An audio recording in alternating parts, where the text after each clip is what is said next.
Hey, what's up, guys? It's Jordan with the Laundromat Resource Podcast. This is show number 39, and I'm pumped that you're here today because today we're talking with Elizabeth Wilson, and I just love the passion that she has about her laundromat. She was kind of a reluctant laundromat owner from the beginning, and now just loves it. And it's so cool to hear her story, hear her share her experiences. You're going to really love it, and you're actually going to learn a lot from it too. I know I did. So make sure you get your favorite note-taking app or a notepad and pencil out, and make sure you're taking notes throughout this one. But before we get to that interview, I just want to just take a second and say I am excited about what's happening with Laundromat Resource right now. This past week, we rolled out with some new features on the website. One of them I'm very, very excited about. You may have gotten an email about it if you're on the email list. But now Laundromat Resource is a better place to network with this industry because now we have the capability to message privately. We have the capabilities to have friends on Laundromat Resource and follow people, and just more and more, we're building in things to help us network together better, because I'm saying it all the time, but we are better together. We're all going to make more money. We're going to help more people. And we're going to do it all a lot faster when we're working together. And so we're trying to figure out more and more ways to do that through Laundromat Resource. And this week we made a big step forward. I'm super excited about it. I know some of you guys have already been using it. I've been getting some messages on the site and stuff. So go find me, laundromatresource.com, sign up for our free membership, get access to the free ebook and all the other tools, and participate in the forums and start making some friends, networking, messaging, having conversations, growing, learning, and overall just succeeding more. So I'm super excited about it. Hope you guys are excited to get over there, make a profile, fill out your profile, and let us know who you are and start interacting, or keep interacting if you're already doing that.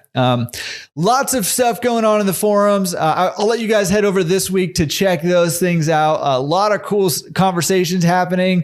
I know you guys were pretty active this week, and some new people on the forums too. So welcome to all you guys who are new to Laundromat Resource and the membership. I say it all the time, but get in there, ask a question, answer a question in those forums every week. Get the discussions rolling, because that's where you're going to start seeing that growth. All right. So, man, let's just jump into it with Elizabeth, because I just had such a great time, and I'm excited because she committed to coming back on next year around this time so we could check on some of her progress. She's going to talk about that. You're going to love this whole thing. So let's get into it right after this.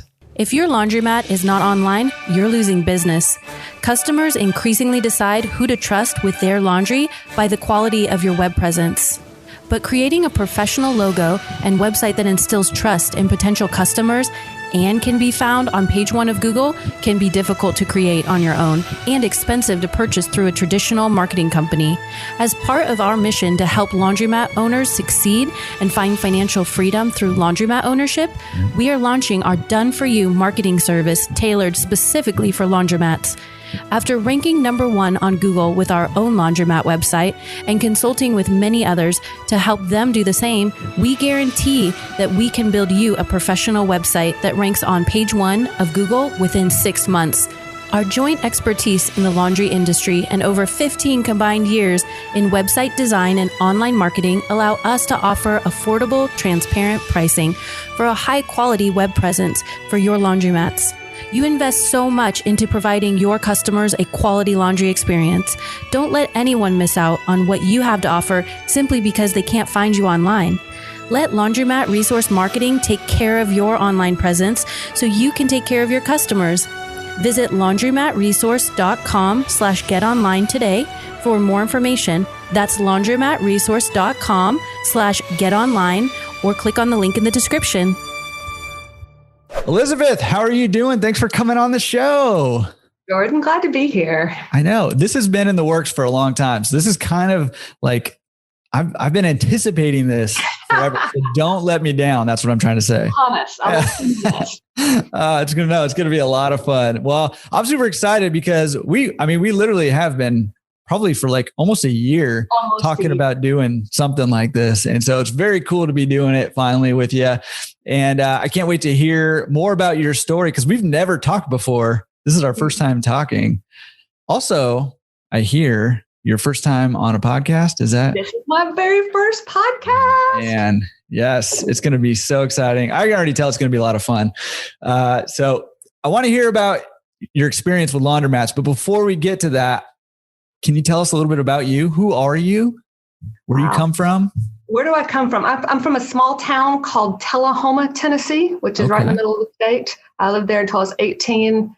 And since then, I've moved almost every year for lots of reasons. I've lived all over the world, France, Africa, South America. I ended up in Memphis, Tennessee about 7 years ago.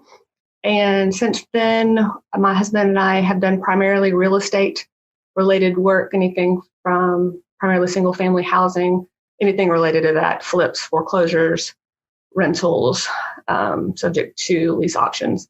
And then we bought our first laundromat in August of 18. So I'm 2.5 years in. Wow.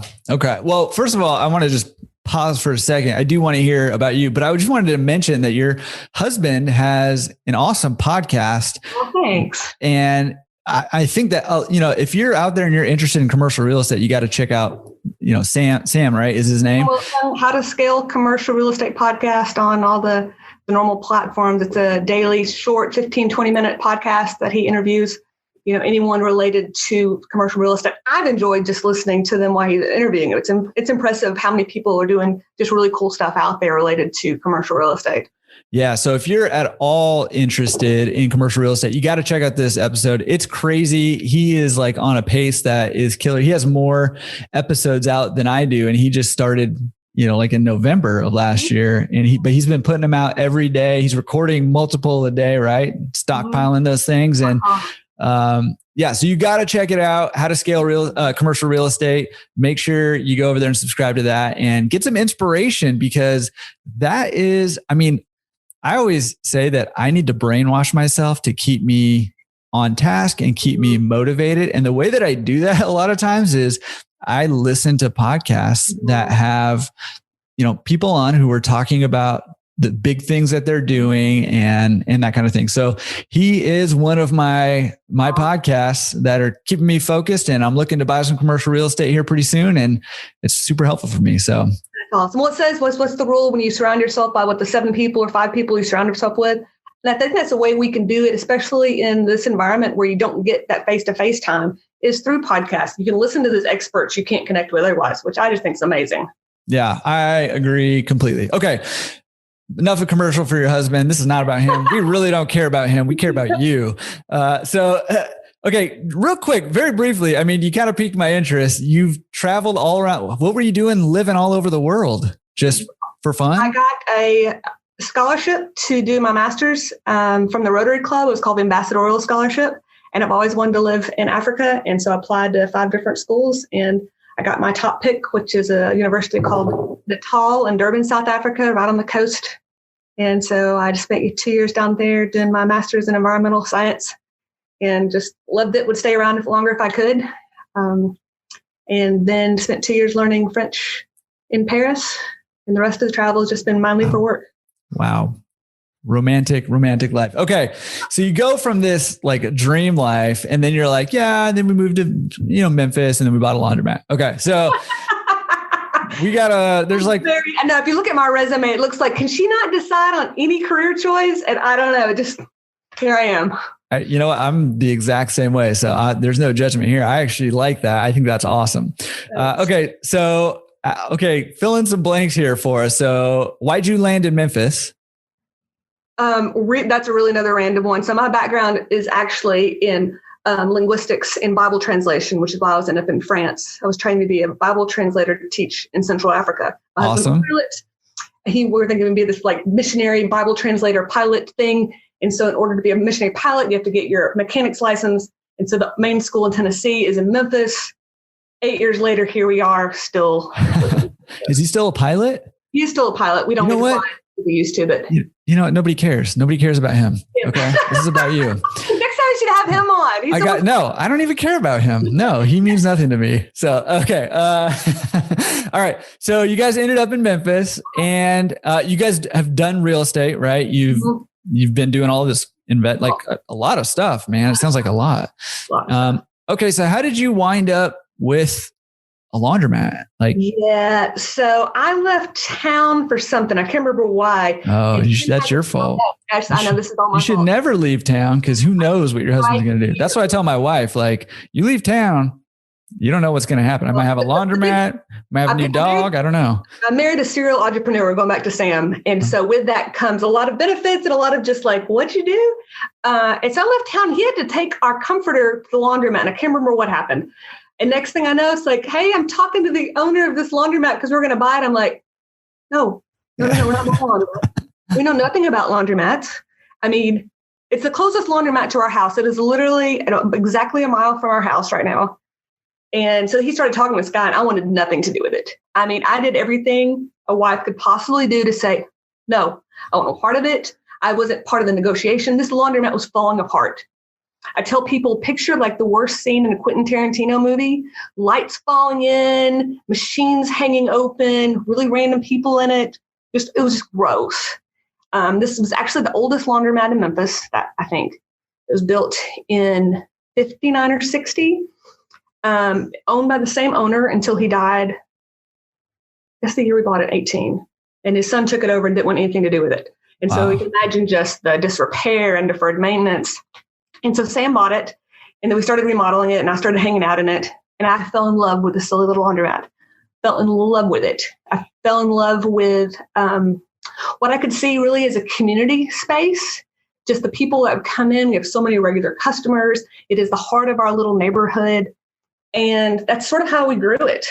So yeah, now Sam, almost since the first 2 months after the remodel, he has nothing to do with it. Occasionally we'll make those things. Other than that, it's all mine. That's what my wife pulled on me, actually. Really? The laundromat was her idea, and somehow I'm the one who deals with it now, and she does nothing for it. I don't know how they pulled that off, but they did. But they somehow did it. They pulled us in. Genius, evil geniuses. Okay, so you bought this laundromat that was run down in disrepair. In disrepair. Yeah. What was that experience like, especially as someone who really didn't want it? That was probably rough-ish. I mean, we got through it. I think the roughest part was the unknowns of laundromat business, the unknowns of, I'm not a mechanical person. And so hiring a plumber to come in and re-plumb things, because, washer and dryers have changed so much since the laundromat was built in, all these old top loaders. So there's a lot of lessons, like anything else you do new, lessons learned. Should have hired a plumber to come in and evaluate some of the older pipes. We all put in a lot of new machines. We've since then have replaced almost everything except for 2 1970 Sissel dryers that I think my customers would completely rebel if I took out. People wait in line for these dryers. Really? They've gotten to that point where they're so old now that they're cool again and people want them. So. Well, I think it's pre-EPA rules on, I think it'd be exceptionally hot. Yeah. And also people will come in and say, this is the dryers my mom used or my grandmother used. Yeah. And there's a lot of sentimental value to coming into a laundromat that's been around in a neighborhood for that long. Yeah. Yeah. Then that's kind of cool to get a laundromat like that and to be able to keep a piece of that. Just that history that's been there for a really long time. So that is pretty cool to be able to do that. Okay. So you guys bought this laundromat. What would you, they handed you the keys, here's your laundromat. Good luck. Slapped you on the back and walked out the door. What'd you do? What was it like? Luckily I wasn't part of the first part. I think I would have panicked a little bit.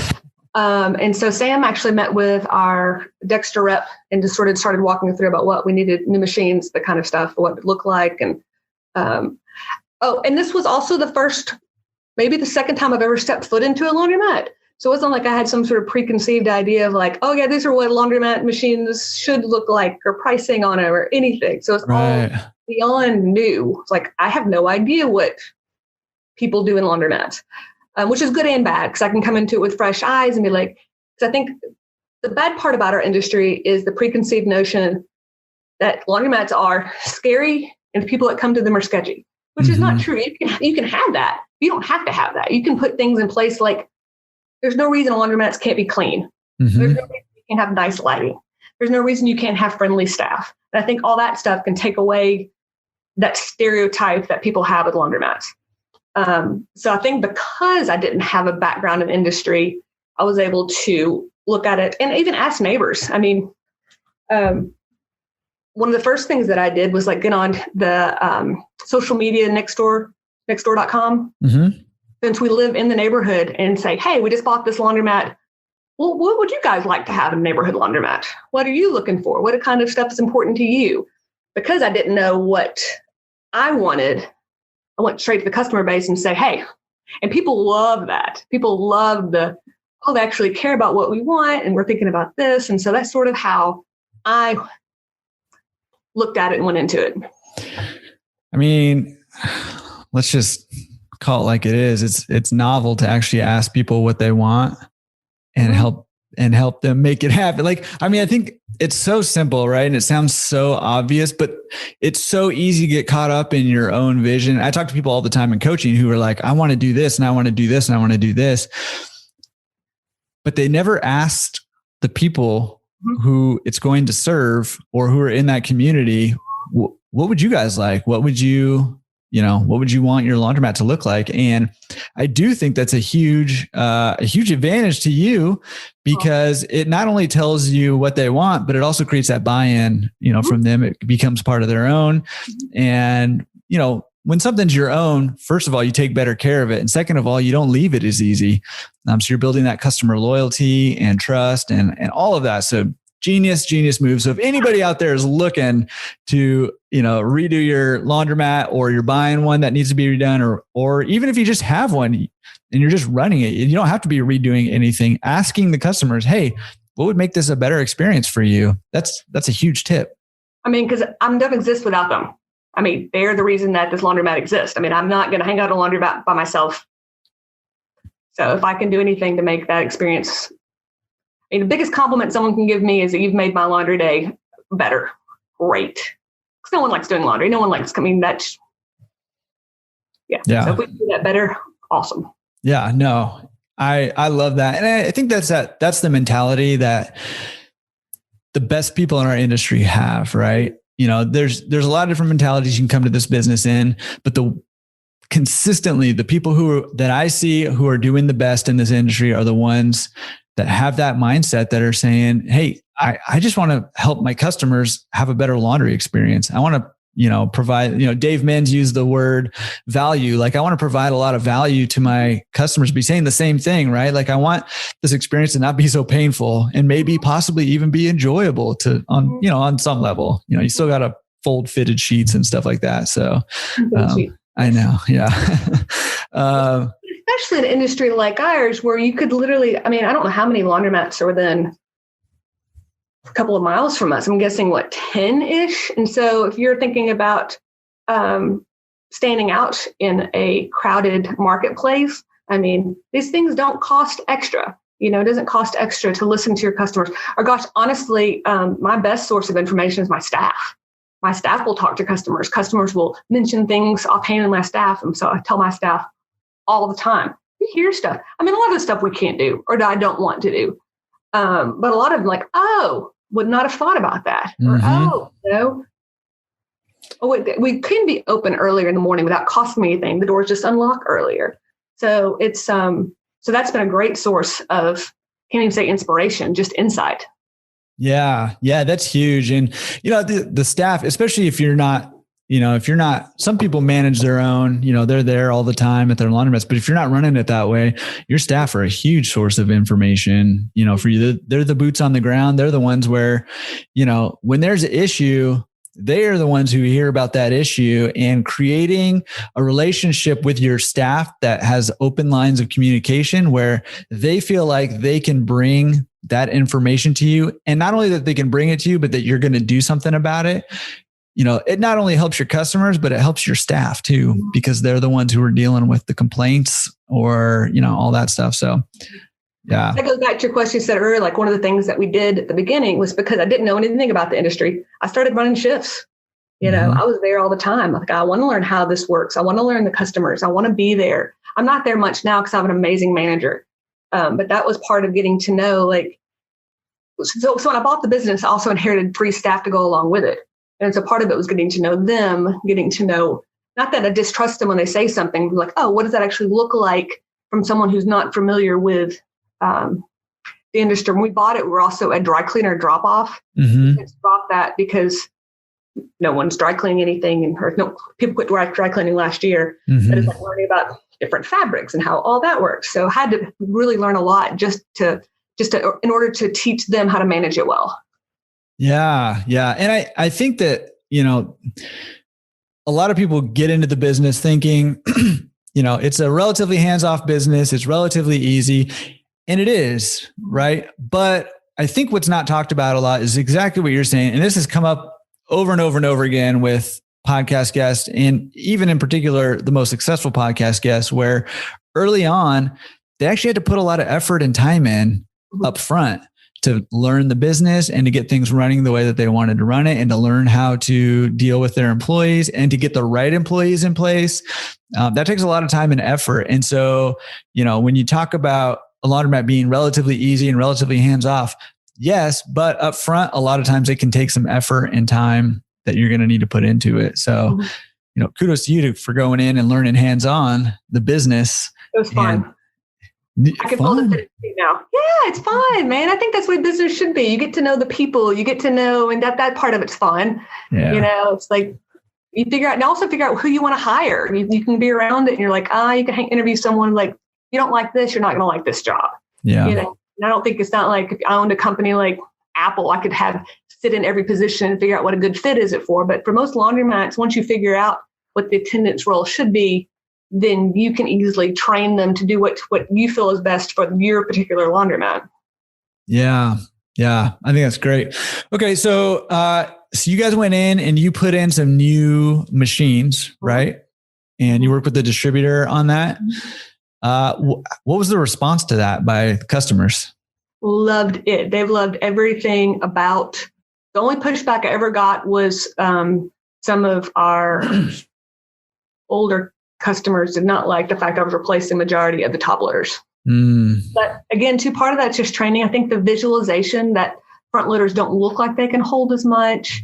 They don't fill with water like top loaders do. There's always that balance between training customers and listening to their feedback on what they want. Yeah. That is a big challenge, because I do think, I took top loaders out of one of my stores, and it was a learning curve, because, people are like, there's no water in this machine. Right. And I'm like, there is water, and I've tried to explain to them, and a lot of them speak Spanish, and my Spanish it's rough, but I'm trying to Lingo, big fan. I know. I do that in the car sometimes on the way there, on the way back, trying to sharpen up my Spanish, but, trying to explain to them, the orientation of the drum, requires less water. And, usually what I end up telling them is, hey, here's a wash on me. If it's not clean, let me know, and, we'll fix it. I'll put it in a bigger washer or whatever, and we'll fix it. And, and a lot of times they'll start to see and smell that their clothes are actually cleaner in a front loader. Right. But it does take some education, because it's not filling up this huge bucket of water, basically, to get them clean. So, yeah. Otherwise, great feedback, because we had no large machines in there really. And so now we have an 8-loader. So it's great. Yeah. How's that one? Is that one being used a lot? Loved by customers. There's nothing better than seeing a family come in with 2 55-gallon garbage bags and just stuff it in and walk out. Yeah. That is great. Those big old machines, man, they're just like workhorses. They're amazing. Yeah. It's pretty cool. Yeah. Brandon Understall, who was, I want to say show 7, he gave a great tip that keeps getting brought up all the time. And he basically says his tip for owners is put bigger machines in, because people love them, and they're also good for business. So yeah, huge. People like seeing them. People will use them more because the smaller ones, the 2 and 3 loaders, they're 2 and 3 loaders. But you see a 5-loader and it's just $1 more. Yep. Almost always. Yep. Smart. Okay. So you put in new machines, people responded well. Did business grow? Oh gosh, yeah. When you did that? Yeah. Very much so. We've done 3 rounds, I guess, of new machines additions. We did the big one the first time, and then we replaced all the dryers except for those 2 Sissels. And then we've replaced almost all the other washers with new machines. I think we still have 6 old ones.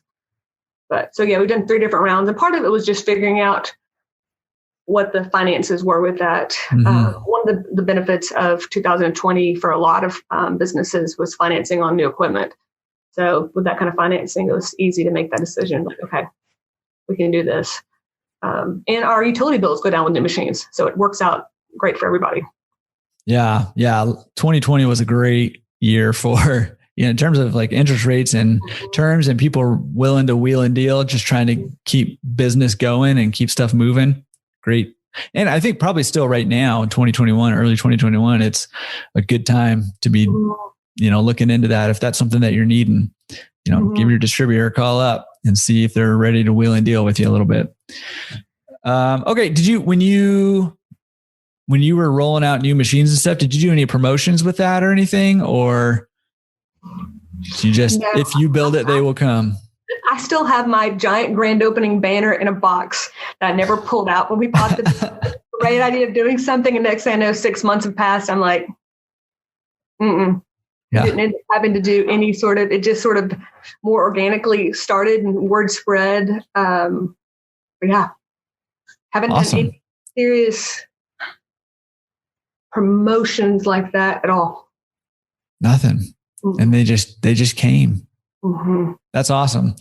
That's awesome. And I think that is part of the power of putting in new equipment, right? Is like people love the shiny, people love the new, and people love to see business owners take care of their community business, right? And so I can't remember who said it. I want to say maybe Joe Dan Reed, but somebody was like, hey, make sure every year you are investing back into your business in some way, and in particular, some visible way. So whether that's even just slapping a new coat of paint on, it doesn't have to be like buy new machines every year, but sprucing up outside, plant some flowers, just something that shows customers you're keeping that business up and running. And so. Very true. And having great staff that are willing to get in there and clean. I mean, the fact that someone comes into a laundromat and that's the first thing they tell me is like, oh my gosh, your laundromat's so clean. I'm like, I do have amazing staff that just really take pride in what they do and keep the place clean. How'd you get such an amazing staff? Did you train them that way? Were they born that way? That's a great question. So I have still one employee that she's my manager that I retained from when we bought the business. And since then I've hired 5 more, all from the neighborhood. I don't know. So it's a mixture of training. I'm a big fan of lists. And I think if people have the whole idea of good fences make good neighbors, I think is very important with managing people. Like, this is what I expect. I'm not the world's best manager. I'm really not. I'm not good at discipline. And, I set the expectations of like, this is what I want you to do and please do it, because I don't want to have to I've had to fire my first person ever. And that was just awful. So I'm not good at that. I know I'm not good at that. My manager I have now is much better about it. She's just, which is awesome. So yeah, a big fan of lists. This is what's required from first shift. This is required from second shift. And they just do it. But occasionally I still have to go in there and say, hey, why wasn't this done? And we were bombarded with, drop off orders. But otherwise they just take great pride in what they do. Yeah. And I think those lists bring a lot of clarity too, and I think that that's very important, especially with this kind of line of work where you're just saying, okay, here are the expectations, smile and get the stuff done. And, we're going to have a great experience for everybody. So yeah, I think that's great. Okay. So you have an awesome staff and you're not really giving yourself credit for it, but I will give you the credit for that. Thank you. For you. Okay. So at what point did you decide that, okay, I don't hate this idea. In fact, maybe I kind of like having the laundromat? I think it was the people. I think once I got to know the handful of regular customers that came in, I think once you realize that owning a laundromat's a very tangible business. You are helping people out with their laundry. You're an extension of their house. Mm-hmm. And that was sort of the vision I had for our laundromat was I want people to come in and feel like they're home. And so, yeah, that's sort of just how it evolved. And so it's things like I partner with an organization in Memphis called Porter Leaf. And so we started having an entire reading corner in the back for kids. And then that expanded to a little library. So now we have, 200 or 300 books that people can take and drop off and bring back. The bookshelves were all built by a neighbor or donated. I mean, my neighborhood just loves my little laundromat. It amazes me all the time. So that comes in there. We have rocking chairs that people can come in and sit and rock. And it's just, people just love it. It's just small touches. They're not expensive touches, but it's just a way to make people, they walk in there and go, I feel comfortable here. I feel safe here. This is clean. I want to come back. And so anything that I can do to make that, we have potted plants. Again, too, nothing earth shattering, that we don't do anything crazy, but you just do things that make people feel known. My staff know people by name. They welcome them by name. You come in the store. Hello, Mrs. Smith. Nice to see you back. Hello, can I help you? It's things like that that just make the world a difference, especially a family coming in every week to do laundry. Or even people not coming in to do laundry. There's a lot of, our location is an interesting place in Memphis because we are right on the borderline between $1 million houses on one side and apartment complexes on the other. So you get people that come in and do the comforters. You get people that come in and do dog beds. Then you get people who come in that don't have washers and dryers. And so it's this interesting mix and trying to make them all feel welcome. I just love the melting pot of it. So it's just been fun for me. Yeah. Are you guys doing, I think you said you're doing drop-off service. Are you doing pickup and delivery? Both. Okay. Well, I mean, it sounds like you're in a great location to be doing both of those. Can you tell me a little bit about, did you start doing, drop off and pick up and delivery right when you started, or did you add that along the way? Or the business already had drop off both for laundry and for dry cleaning, but we grew that substantially. Like my staff were excited when they got 1 or 2 drop offs a day. That was not sustainable, obviously. So yeah, just put the word out there. I mean, it's something that I lived a mile from there and never even knew such a service existed. And I tell people all the time, there is almost nothing luxurious than having someone else match your socks. Like, it's not an expensive thing. I have a couple of delivery customers who are like, if my husband can get someone to do the lawn care, then I can get someone to do the laundry. I'm like, I just think it's just a time saver. It's not an expensive little luxury. And obviously owning a laundromat makes it a little less expensive for me, but I love it. Even if I didn't own the laundromat, I still take advantage of the services. It's just a several hour time saver of having no one else or someone else do something like that. So yeah, we grew that substantially. We started delivery a year and a half ago. And that's been going well, slow and steady. Again, too, a lot of it's educational thing. We don't live in a big city that's had something like that before. So it's not a coin op still by far our biggest revenue source. Yeah. Are you trying to grow out your pickup and delivery? That is one of my 2021 goals that my husband, that's I would love to be a 24-hour laundromat. And I think the only way to really do that is to get more drop off and delivery orders. So figuring what that looks like, vehicles, all the capital expense that goes into stuff like that. So that's my big 2021 goal. How are you going to do that? Cross my fingers and make lists. No. Hey, it's the list, man. It's the list. It is figuring out good marketing, Facebook, Google ads, things like that. More commercial. I only have 2 commercial clients. And so I think if I grow that one, those are nice ones to have. I have lists that I need to start doing mailing to, doing drive-by, walk-by, shaking hands, meeting people. So. Yeah. Well, I mean, that sounds exciting. That's a really exciting goal because I think there is a lot of opportunity for that right now. From everything I'm hearing, commercial's been a little down over 2020, just because a lot of businesses have been closed. But hopefully, things are going to start opening up here pretty soon, and maybe that business will start picking back up. But residential has been going gangbusters for a lot of people, and our society and our culture is just moving more and more towards being comfortable ordering things online, ordering services online or through an app or whatever. And it's a great time to be. Delivery of anything. I mean, it's amazing what can be delivered now or taken care of by someone else. So in 2020, I wasn't sure what was going to happen with delivery and stuff, because would more people do delivery since they don't want to get out to a laundromat, less people doing it because they're staying at home and don't have a job. So it's been an odd mix of just seeing how it all play out. So it's actually started picking back up more towards Christmas. So we'll see.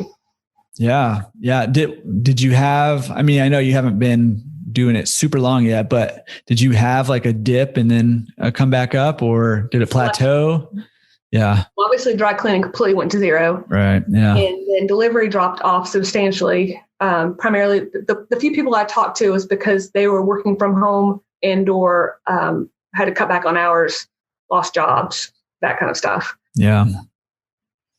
Even coin-op dropped off. And I wasn't sure what would do with that, but as parents told me, it's like kids are still not going to school here. And so, you can wear the same thing every day. You're not dealing with uniforms. Yeah. Kids are disgusting, but when they're home all day, it's whatever. It's what it is, whatever. Yeah. My kids are running around barefoot in the mud all day long right now. So there you go. Loving life. Yeah. Yeah. Get those kids back to school. These dirty, disgusting kids. All right.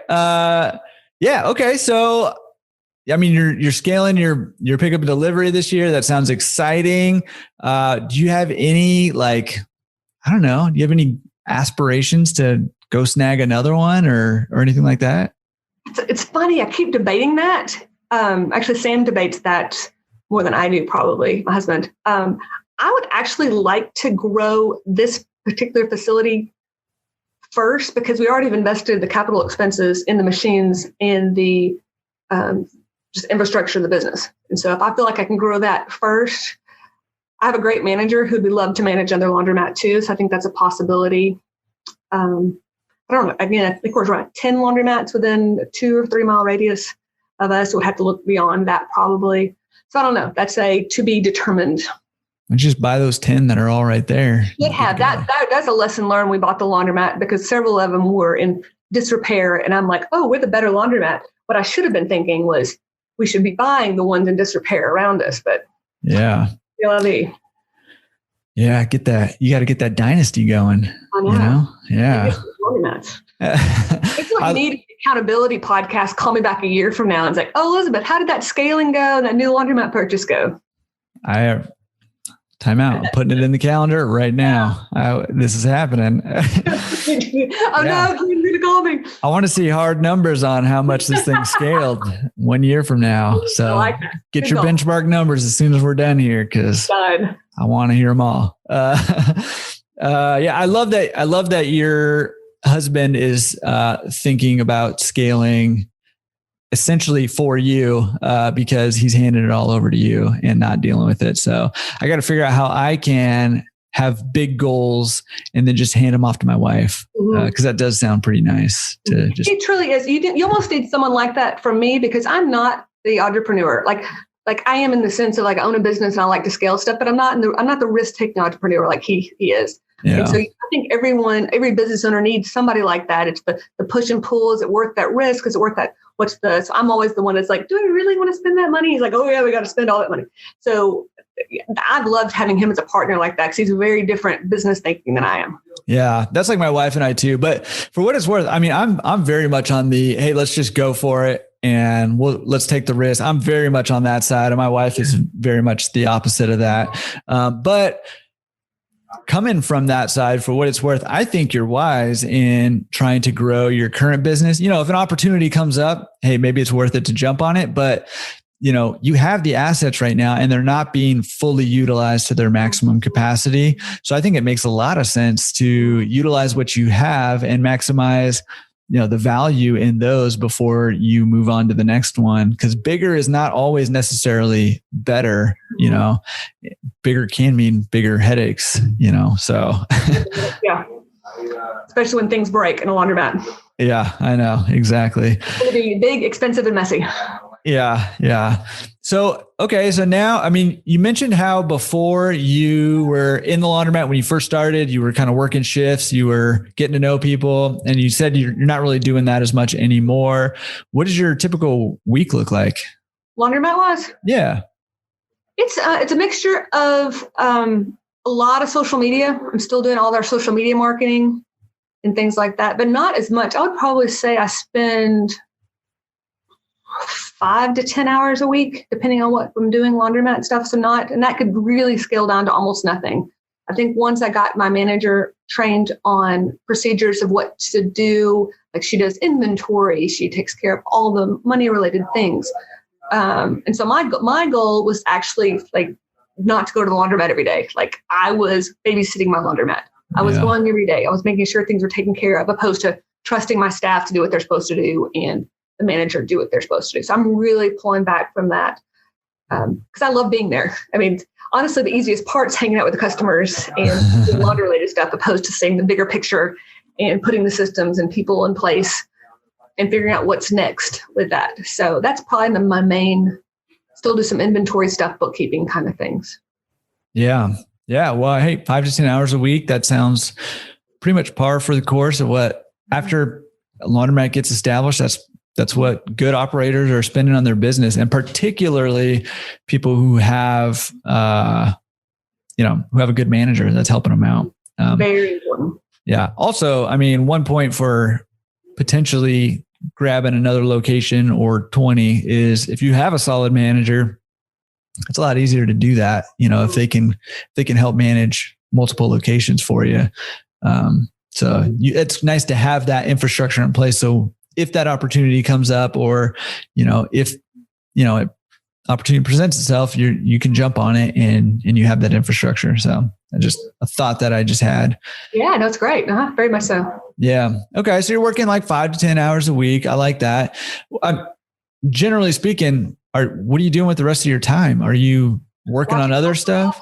Watching what entrepreneurs do, like then the capitalists put their feet up and play Monopoly. Come on, that's what I'm talking about. Oprah and bonbons. This is great. We actually just finished remodeling our house, and so I've been doing a lot of real estate stuff around here.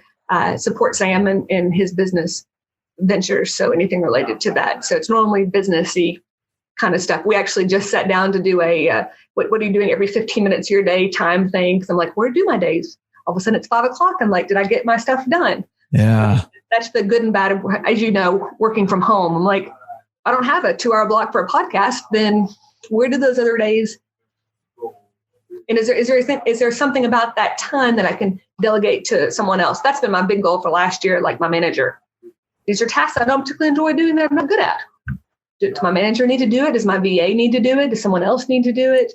So just sort of trying to figure out what I'm doing and how I can hire someone else to do it better. That's what I'm talking about. I like that. And there's a business coach, entrepreneur coach, super famous. Oh gosh, I'm going to blank on his name right now. Dan. Oh gosh, he's like. You'll think about it after the podcast. I know, he's like the most famous guy ever. But anyways, he just came out with the book. But even before the book, he has a podcast too. And I listened to his podcast a lot. And he always says, "Think who, not how." And I think my natural tendency is like, okay, this needs to get done. How do I get it done? Or how do I learn how to do this? And he says you need to shift your thinking to the who, not how. And you saying, I'm trying to think about who I can, ship stuff off to. Can I send it to my VA? Can I send it to, your husband's like, can I give the laundromat to my wife? Like who, it's the who, not the how, that it helps you get a lot done. And so, that's one of the things I like about laundromats is it frees up that time. Now you can, help your husband, work on his business, or you can, deal with your other real estate stuff that you have going on. That's pretty cool. Anyway, it just made me think of that who, not how. And it's a big issue, I think, because especially in school, you're not taught that. You're taught like, here's your task, you do it. And I think that if you're not around entrepreneurs, you're not around people who think like that, it almost seems like a negative thing. What do you mean hire someone else to do that? I'm like, yeah, because you're not going to be good at everything. There's so many things business-wise I'm not good at and don't really want to be good at. A lot of things that I know I need to be good at and that you just push through, like managing stuff. You read books about how to be a better boss, because that's something you're not taught how to school. You're like, this is a group project, which is the worst idea ever. Yeah.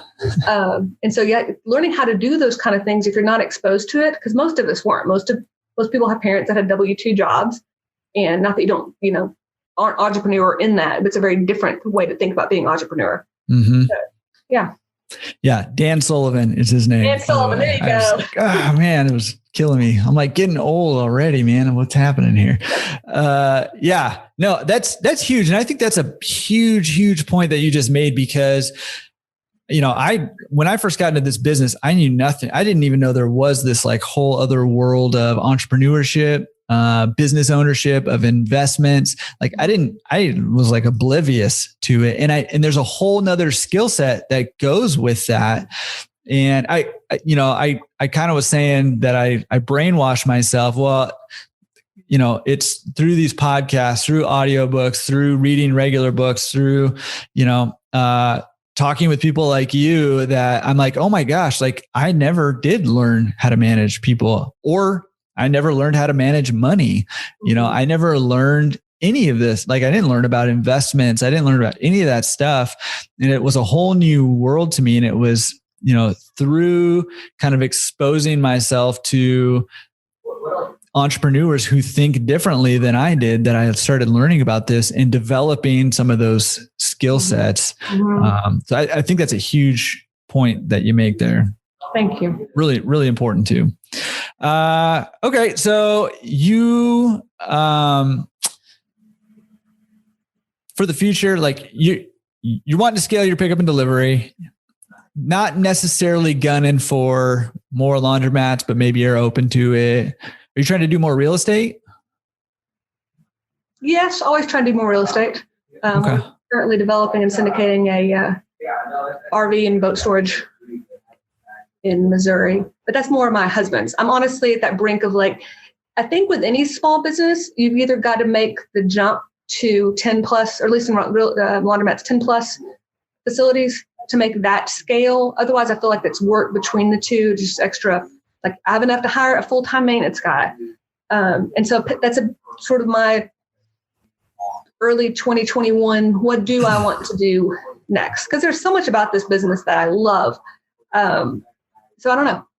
I really don't. Yeah. And I think you're right. There is like a no man's land in there. Once you get like 3, 5, 7, so I don't know, somewhere in there, there's a no man's land where you're doing a lot more work, but you don't quite have enough to, have everybody on board that you need on board to. That nice MBA, economies of scale. Yeah. Word. Yeah, exactly. By the way, don't get your MBA, but that's a whole separate conversation. Ooh. We'll talk about that a year from now on your update accountability podcast episode. Okay. Another topic. Got it. Because I'll go down the rabbit hole. So thank you for putting that boundary up for me. Okay. Well, we have a section of the podcast called Down to Business. Let's get down to business. Over and out. Down to business. We just want to hear a little bit about some like the specifics of your business. So tell us again, where's your laundromat located? Memphis, Tennessee. Memphis, Tennessee. An area called Berkeley. Berkeley. How do you like Memphis, by the way? There's parts of Memphis I love. Like it's called the grit and grind city. And I think that fits a lot. There's a gritty part to it that's just a raw Memphis. It's also culturally very Southern Delta. We use a lot of the food. I tell people all the time, you don't come to Memphis to lose weight.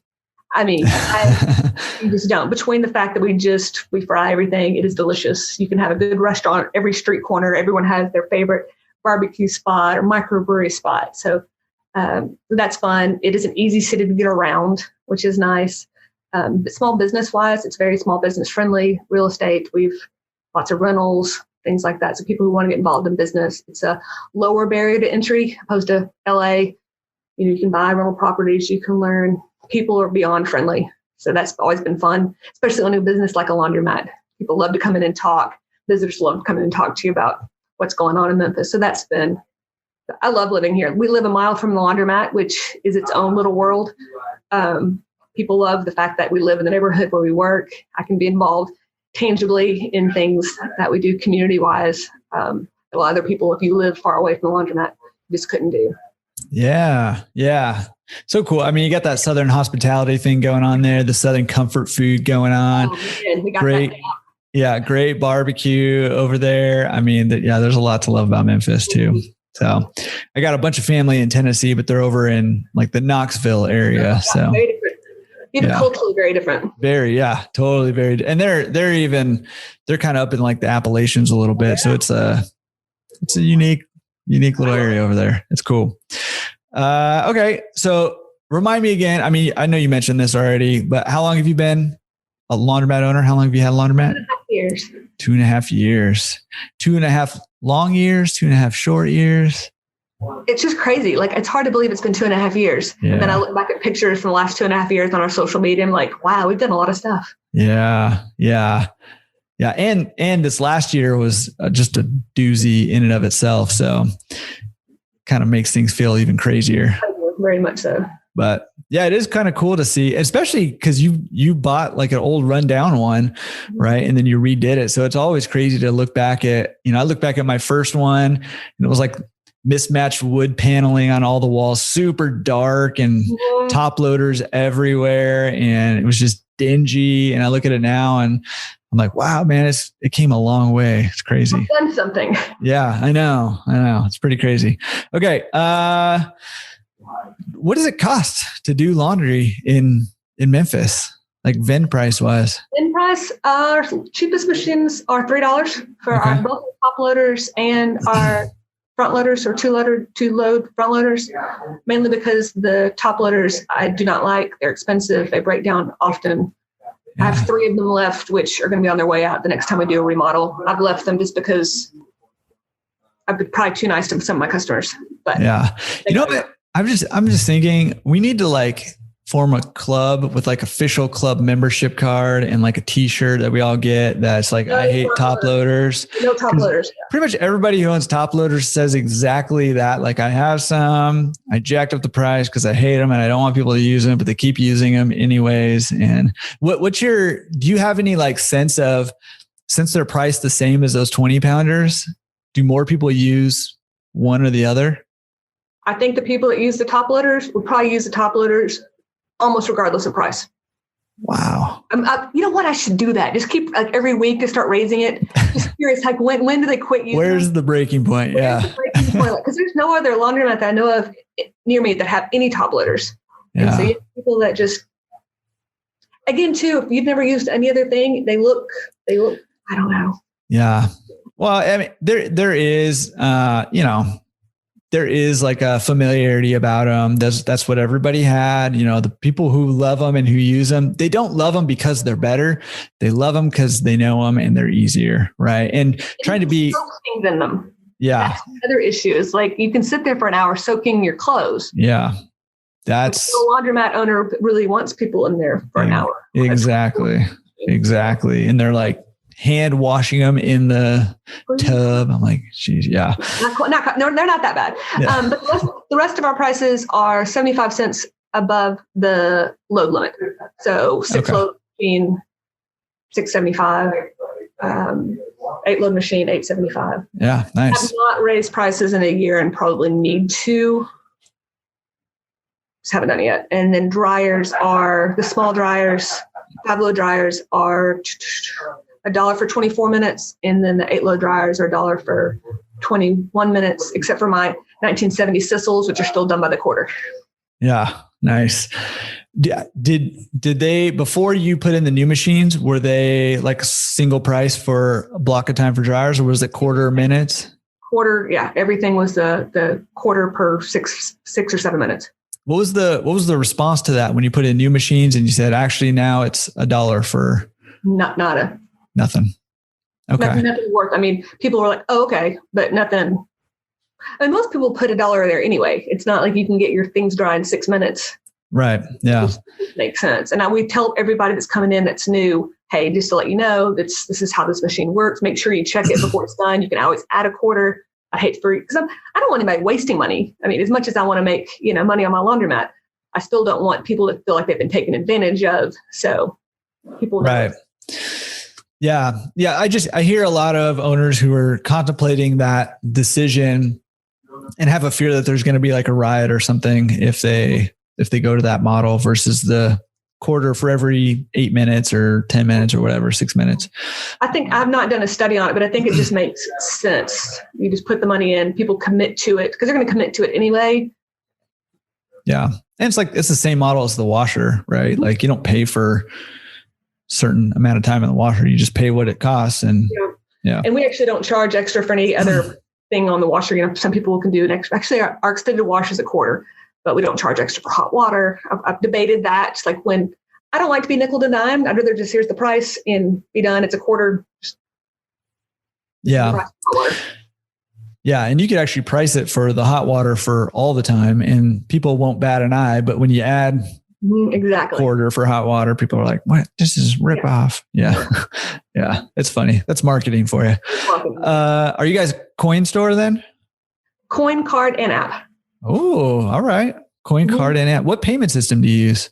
We use FastCard for our cards and then Dexter Pay for our Dexter machines for the app. Nice. Do a lot of people use the Dexter Pay out of curiosity? It's grown a lot. It's a bit of training. We have a lot of people who would never use, for lots of reasons, don't have credit cards to use or debit cards. So we still have a lot of coin people. The problem with the debit cards on the machines is that FastCard or the banks do a $10 hold on them. So a lot of people use the app. So you don't have the hold, it goes direct. But yeah, that's actually, I've been a little impressed with all of a sudden when I check my bookkeeping, it's like, oh yeah, more people every month. That continues to go up. Yeah. And it's obviously less expensive for me because you don't have to pay for the card reader. Still have to pay for credit card fees, but I don't have empty machines.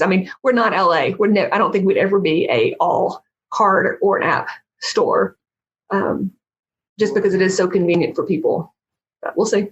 Yeah. Ever 2022, when you interview me again, I can be like, oh, Jordan, we're completely all cards now. Yeah. Remember when you said I would never do all card? We're all card now. Yeah. Machine readers are so expensive. It's $500 a reader per machine. That's you do things in quarters. It adds up. Yeah. Yeah. It's definitely, that's the biggest, because obviously it's better. It's easier to manage for the owner when you have the card system. So, and you can run promotions easier for customers and stuff like that. Although some are still resistant, even if you're like, I'll give you a free wash or what, I don't know. But they're expensive. That's the big barrier, I think, for them. So hopefully continue. Not all of our machines have them. We have a handful of machines that don't have the card readers on them. Do you feel like they're used less, or do you have any idea sense of that? Great. I'll look that after we got the phone. I don't know if they're used less. We have enough.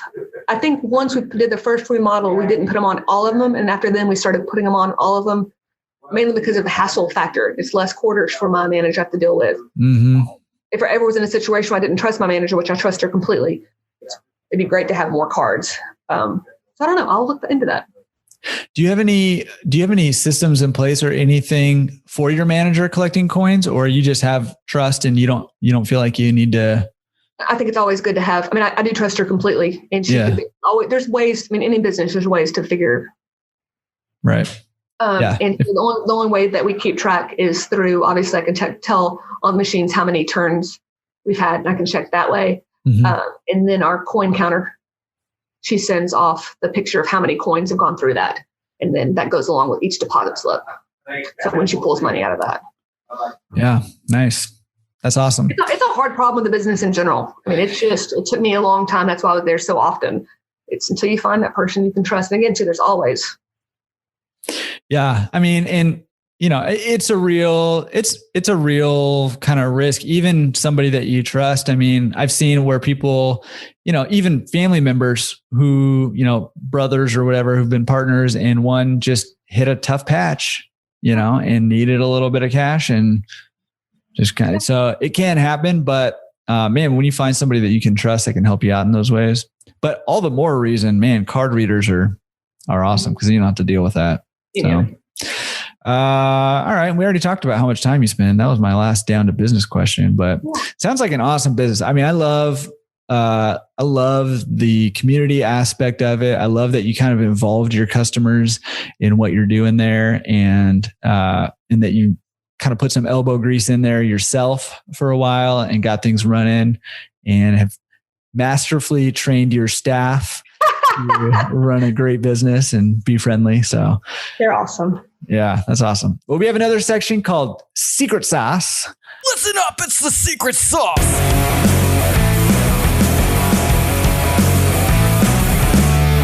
Dun, dun, dun.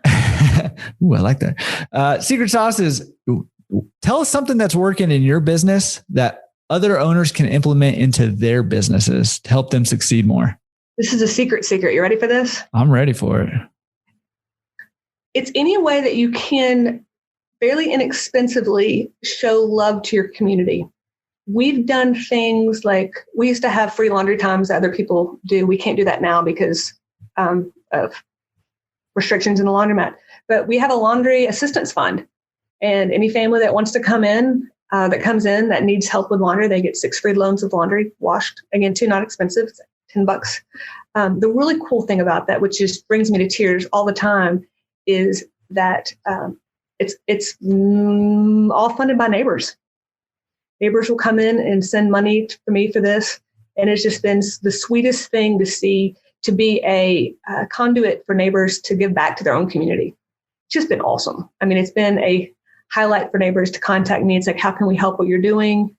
Because obviously with COVID and just general life, people fall behind on things. And so one of my first thoughts when I bought the laundromat was actually through the schools.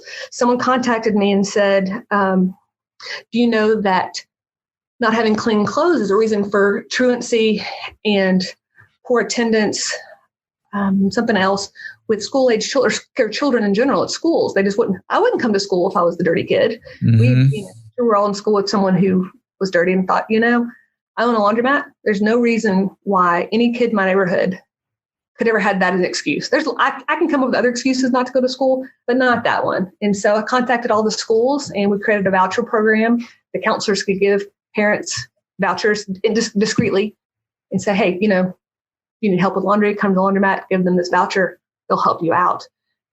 And again, too, it started out as very, I didn't think about it really as a business marketing, but it's really turned into that. Like we're the highest rated laundromat in Memphis. We have the most Google and Facebook reviews of any laundromat in Memphis that I know of. And I think a lot of it's just being attuned to what your neighborhood needs and how you can give back to it. And honestly, that's what brings me so much joy at this laundromat. Like it's been a great business, but really it's to be able to tangibly get involved in my community. That is killer secret sauce. I mean, that's cool. That's like very moving, Thanks. but seriously, like to be able to meet a need like that and to have the community again. I mean, I love this theme that keeps coming up, with you is involving the community and letting them own it, mm-hmm. right? And like own their own community and, letting them kind of support their neighbors. Right. Mm-hmm. And really sweet. And removing barriers for, things that are, they're things like truancy and not attending school. And those are, indicators of, the wrong path in life. Right. And so removing those barriers, even something as simple as giving a voucher mm-hmm. for laundry can help straighten a path. I just think that's super cool secret sauce. Thanks. It really has been fun. If I wish more laundromats, it's just something most people don't think about. I wouldn't have thought about it because I don't have children. I never would have thought about being an issue unless someone brought it up to me. Yeah. So that's just been a really sweet thing to get to participate in. Yeah. Can I ask you just practically, because there probably will be other people listening to this who are like, man, that's an awesome idea. I'd love to do that. Mm-hmm. How does that work? What vouchers are you given to these counselors? Is that the main way that people? It used to be our kids are in school this year. So. Right. Yeah. But for example, when we did that, very simple, I printed out vouchers on, I forgot what the paper's called. It's like security paper that can't be copied, just mm-hmm. in case. I wasn't sure what was going to happen. So each of the schools got X number. They pretty much told me how many they wanted. So they have this little voucher. It's like, from this school, we'd love to bless you and your family with $10. They would bring that to my staff. And then my staff have an attendant card that's specifically funded for the vouchers. The only thing that we really ask the people to do is to sign their name on a little spreadsheet. And if they want to, we ask them to fill out a little like blank thank you card. And for two reasons. One, we want the people who donate money to this fund to know that we're actually using it for these purposes. And for people to know it's actually tangibly helping this family. And people want to thank. I mean, people love. We did our first free laundry day. We had 2 hours of free laundry. I probably had 50 cards from neighbors, absolute tears. It's like, thank you so much. Husband just lost a job. We just had a new baby, whatever. Or just thank you for free laundry. Yeah, people will take advantage of it. But that's a rare few, and that's worth it. Because again, you still have to go ask staff for it. It's not like that's a little bit more tangible. So that's the way we've kept both staff accountable to using that card for people who actually need it, opposed to random friend every other day or something. Right. And then also for letting people, because again, too, this is funded by neighbors. Like we split it 60-40, like they do 40, we do 60, or I can't remember what the actual numbers work out.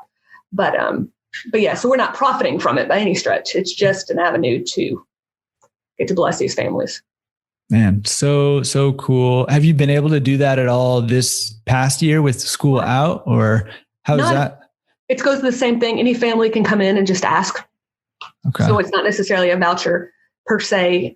We've tried to spread it. We have a large Hispanic community here, so we've tried to spread the information through some of the Hispanic churches and other nonprofits in the neighborhood. So it's a lot of word of mouth. People know, or my staff can tell, or they hear somebody having problems. So yeah, it's just been great. Yeah, that's awesome. I mean, that is like cream of the crop secret sauce. Oh, I didn't know. Here's the thing is that, I know this is your first podcast episode, and I didn't want you to let me down. And I just want you to know that you have made good on your thing just with that secret sauce right there. No, seriously, super good. No, happy to talk to people about it. There's lots of organizations out there that do similar stuff. There's one called Laundry Love. I think it's out of California. That we're part of. If people want to donate and get tax write-offs, we don't do tax write-offs, but there's a lot of really cool groups out there doing fun things. Yeah, there's some cool stuff out there. Cool. Well, awesome secret sauce. We have another section called Pro Tips. Pro Tips. This is for the newbies. This is for the people who are trying to buy their first laundromat. Do you have any tips for them? Go spend time in laundromats, which sounds really counterintuitive to what you would do, but just go do your laundry occasionally in different laundromats. Get a feel for what different laundromats do, even in different cities. I wish I had, we talked about that earlier, like on one hand, it was nice to come in with fresh eyes and not know, but I wish I'd known, like, even pricing, go to different laundromats, who's doing what kind of systems they have set up. What do you like about, there's so many different options as far as talking to distributors and different types of equipment. And there's pros and cons to all those. The second one is make sure if you're buying a existing facility, get it checked out by your electricians, get it checked out by your plumbers, because there's lots of hidden things, unless you're mechanically inclined, such as I am not, that I would not have known about. And just get started, man. You're not going to know everything. I mean, none of us look back and go, oh, gosh, I wish I'd done this. Oh my gosh, I lost this money. Or, oh, I've done this. But if you have any interest in this business or any other business, the only way to learn is get started. There's no safety thing to do, or work with someone else. I mean, if that's what you want to do, go volunteer, find a successful laundromat owner and say, hey, can I be a part of your business for a little while and just learn from you? Most of us are willing to share and learn. So otherwise, just do it. Yeah, I'll let you clean my laundromat for free. Is that what you're? Yeah, come on in. You'll learn so much. Yeah, it'll be great. It'll be great. Good luck with that. Yeah, no, but seriously, I like just in the past week, I had 2 different coaching clients who both were like, yeah, I'm trying to get all my ducks in a row and I'm trying to get all. And I said, look, I just want to shoot straight with you because you will never have all your ducks in a row. And, one of them in particular was like, I've been thinking about buying a laundromat for 6 years. And I said, you're going to be thinking about buying a laundromat 6 years from now, unless you start moving, start taking some action and not just learning, and consuming. And, I tell my kids all the time, you guys will not just be consumers. You can play video games, but you can't just play video games. You can watch YouTube, but you can't just watch YouTube. You have to create and put out there for other people. Also, you have to contribute. So we have this thing, contribute and consume. I like it. And it's the same. Yeah, it's the same if you're trying to learn a business or something. You can't just consume. If you're just consuming, there's no way that you can learn the lessons that you'll learn when you're contributing, right? So you got to take action. Even if you start with a small action, make a phone call to a broker, go walk into a store and talk to an owner or an attendant even. But you got to get moving. You got to start taking action. So I love that. And I love spending time in the laundromats because it's all about getting familiar with the business. Yeah.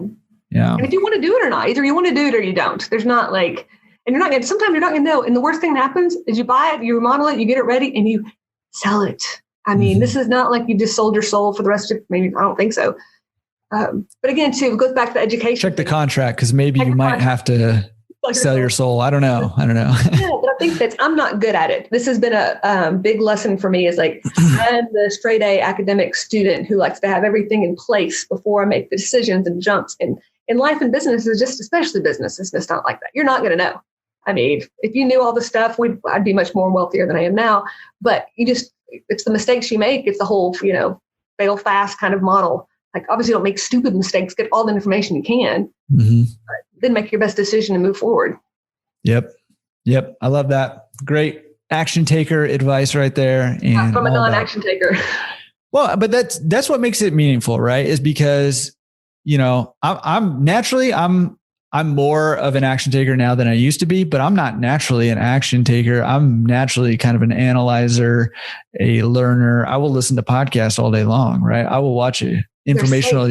Yeah, they're totally safe. You can't lose anything. But what it reminds me of the saying, I'm going to butcher it right now, but it's like, where does, I'm going to butcher it, but it's basically like, where does wisdom come from? It comes from, making bad decisions that's a horrible butchering of that. Experience. Yeah. Experience. Yeah, exactly. Yeah. Yeah. So anyways, get out there and do it. That's right.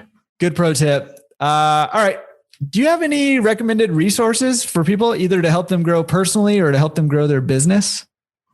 Find someone you admire and learn about them. Like, I love reading entrepreneurial books, memoirs. Okay, hold on. I don't want to be inundated with all of these people contacting me. No, I'm just kidding. No, just kidding. Fine. Like, one of my favorite go-tos is it's not a Laundromat one. It's Phil Knight's memoir called Shoe Dog, about the story of Nike. And I think just you see the behind the scenes a little bit of like because I think we look at these amazing men and women who've accomplished so much, and it's like, how did they get started? What risks did they take? Yes, is it little rose-colored glasses looking back? Fine, but one of my favorite lines at the end of that book is like, he was talking to himself really about what's on his bucket list, and his was really that I can't do it all again. And it goes back to, it's like, oh yeah, that's part of the growing of the business. That's part of that. And I think hearing that from other people, especially small business owners, you just get stuck in your little world. Except for things like, Facebook groups and other things like that you can reach out to. But I think so much of it is on your own. You can learn wisdom, a nugget here and there from people who've gone before us and made those decisions. Like, oh, okay, that's my go-to thing. Yeah, that's huge. And I love that because I think that, we're so good at a society at looking at people around us who have found success and admiring that. And we're so bad at seeing what it took to get there.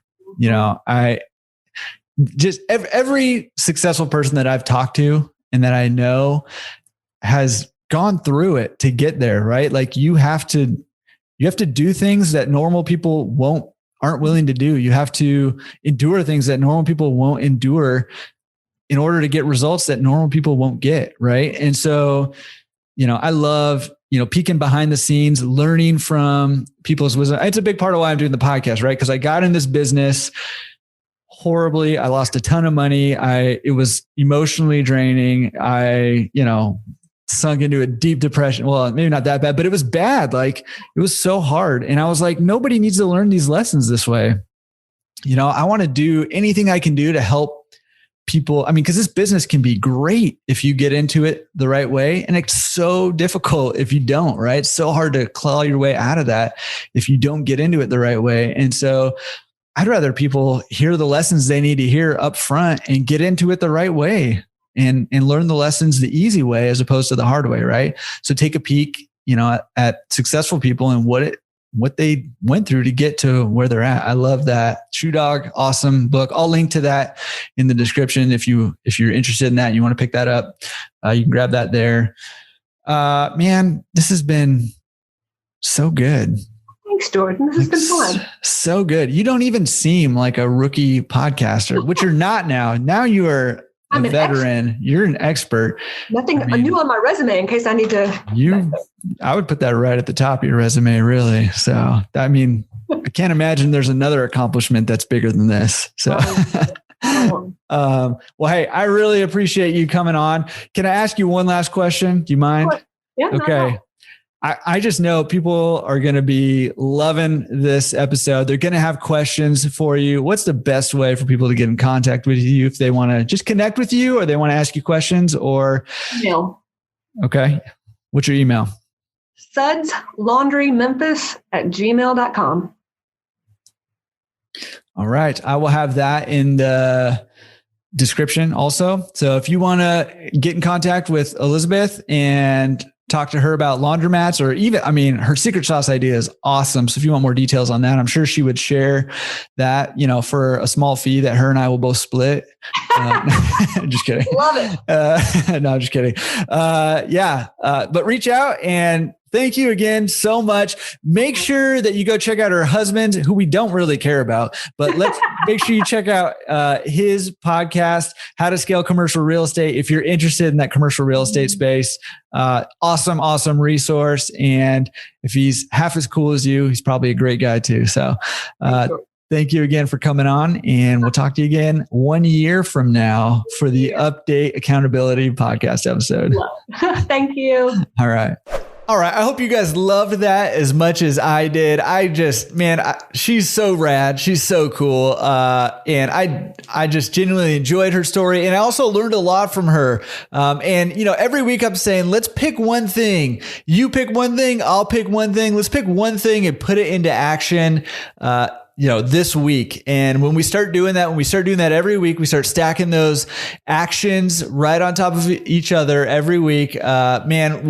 I think you'll be shocked at how far you get and towards your goals. So for me, I was thinking about it and I was just really impressed, and just kind of inspired, I guess, by her saying, hey, bring me on, next year and let's find out how I did. And I know it was kind of half joking, but it just got my wheels turning a little bit. And for me, I think that's something that I need to do some more of. So over the next week, I'm going to be thinking of something that I can do to kind of hold myself accountable to achieving some kind of goal and reporting that to, I don't know if it's to you guys or to somebody in my circle. I'm not sure what yet. I'm going to be thinking about it this week, but that is what I'm going to be doing is kind of holding myself accountable, put myself out there and saying, hey, I am going to do this.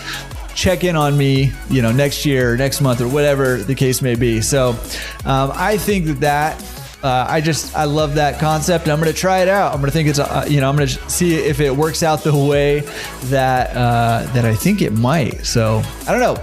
You pick one thing. It could be that. It could be something totally different, but put it into action this week because, as I'm always saying, action paves the way to success. Don't just listen to the podcast. Don't just, watch the YouTube videos. Don't just read the blog. Don't just do your research. You got to get out there and start taking action. That is where you're going to find the success. So get out there. And we will see you again next week for the next episode 40 next week of the Laundromat Resource Podcast. I hope you're as excited as I am because I am so excited. All right. We'll see you then. Peace.